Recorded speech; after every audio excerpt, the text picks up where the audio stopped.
Hello and welcome to the Toffee Blues, your source for all things Everton, and welcome to another 24/7 news report.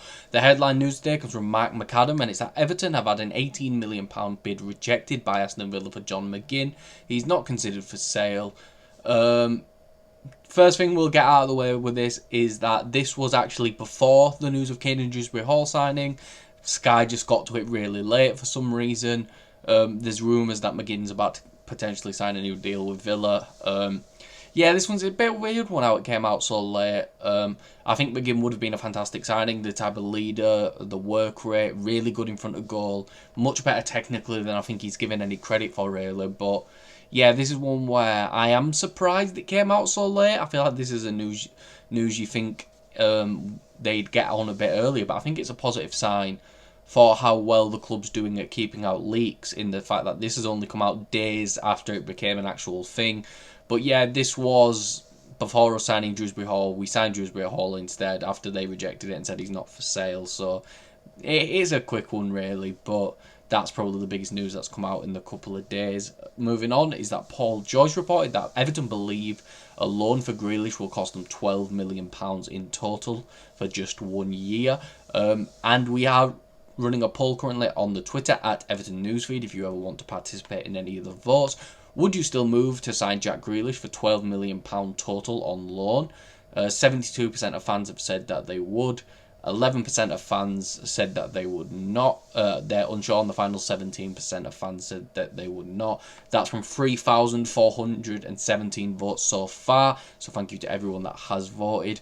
For that much money, I'm not sure with Grealish. I know he only has 2 years left on his deal, so it's one where if he comes in on loan, does well, we could probably sign him for a cheaper fee next summer, just because Man City aren't in the strongest position, considering he could leave on a free. They spent £100 million on him.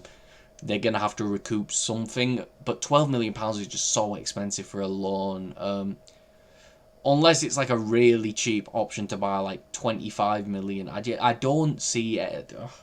I think it'd work, and I think it'd be a really good sign. I think Grealish should be amazing in the 10 for us, but 12 million for a loan is ridiculous money, and I think that's one where I'd do it if the option/obligation to buy was really cheap. And yeah, because that's 12 million sounds like we're basically covering most of his wages. What's he getting? 300 grand a week, so he's getting about £1 million a month. Yeah, it sounds like they want us to pay his full wages for the season, which I just think's mental. I think it'd be very silly of us to do that, because we're not in. I still don't think we're in the financial position to do something like that. I think signing the player would be a great move, but hopefully we can negotiate that down a little bit with City. You know, £7-8 million loan fee, I'd pay that, but 12 million is it's ridiculous. Moving on to some Tyler Dibling news. Phil Parsons, who's the CEO at Southampton, said that there is a price for every player. We are not a club that's going to roll over and accept a bid just because they want him on the cheap. If you want a player, bid for them and bid well. I'm not going to be honest. I'm going to be completely honest. It's one of the stupidest things I've heard in football in a while, because I feel like Southampton are going to get put in a position where they're going to have to sell him. And saying on the cheap, like we didn't bid 40 plus million for him, which is what you valued him at, and then you changed your mind. So it's like, I think it's a bit silly, and I think it's them trying to make themselves look good at the fan form. We won't back down. We won't sell. Even though Southampton are in a position where, to be honest, I don't even think they're going to get automatic promotion, and I don't know if you can trust them in the playoffs, because we're not completely sure on how good of a manager Will still is in English football. So it's an interesting quote. It's one to rile their fans up, really, to get them on side. I think they're going to end up accepting 45 million in the end, to be honest with you. Paul Joyce said that Everton recognised as long ago as last weekend that it would be difficult to do a deal for Tyler Dibling. The two clubs are very far apart in their valuations. Despite some of the noise, I think Everton feel it's going to take Southampton to really climb down on the price.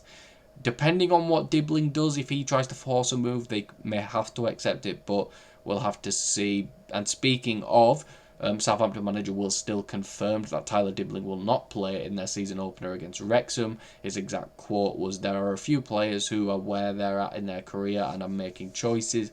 It already feels like Southampton is starting to get put in a difficult situation, especially since the news has been that Dibling wants to make the move to us. We'll have to see. I understand why Southampton are doing it. If we were in the same situation, I'd want Everton to do the exact same thing. But I feel like Southampton are eventually just going to back themselves into a corner where they have to accept the bid of maybe 40-45 million pounds, which I think, I've said it, I think it's worth it. I think it's expensive, but I think Dibling's just going to have so much resale value even after one good season. So I think it's one of those where hopefully we can get this done, but I do understand Southampton's position as well. The next bit of news comes from Tuttosport, and it's that Everton have inquired for Juventus winger Nico Gonzalez. The Argentinian is available, with Juve interested in him going out on loan with an obligation to buy. Currently running a poll on the Twitter for Nico Gonzalez as well. Nico Gonzalez to Everton, leave us your thoughts. 55% of fans have said that they would take him. 38% of fans said that they are unsure, and the remaining 7% have said that they would not, and that's from 3,740 votes. Again, thank you to everyone who voted. He had a really difficult season for Juve. I think it was around 29 starts, 26, 29 starts in that range. Only got 3 goals and 2 assists, but in 23-24 for Fiorentina, he got 12 goals and 2 assists in 21 starts. 29 games overall, but just under 2,000 minutes, which is a really good return. He's really aggressive, a good goal scoring winger as well. I think he did start as a striker but then got moved out onto the wing. I don't know a ton about Gonzalez, but I know he's quite clinical in front of goal, and I think he was getting rotated in and out at Juventus, kind of a similar problem to what Douglas Luiz had there. So I'd have to know what the obligation fee would be, because I feel like Juventus, I keep trying to do these deals with obligation fees for stupid prices, trying to recoup some of the money they bought these players for, but I just don't think there's the interest in the players to recoup that money. We'll have to see. Hopefully some more news comes out about this and it isn't just agent talk, which, considering it's Tuttosport, there's a good chance it is just agent talk. Everton and Nottingham Forest have also made efforts to hijack Ritsu Dorn's move from Freiburg to Eintracht Frankfurt this summer, according to Bild, who are one of the most reputable German papers. He's just joined Eintracht Frankfurt for 22 million euros, and yeah, Dorn's a good player, but I think that was a little bit of an expensive price, but he has been really good in Germany for a few years now. But yeah, I feel like that's just one that's come out last second after the move. It's not really relevant, if we're being completely honest.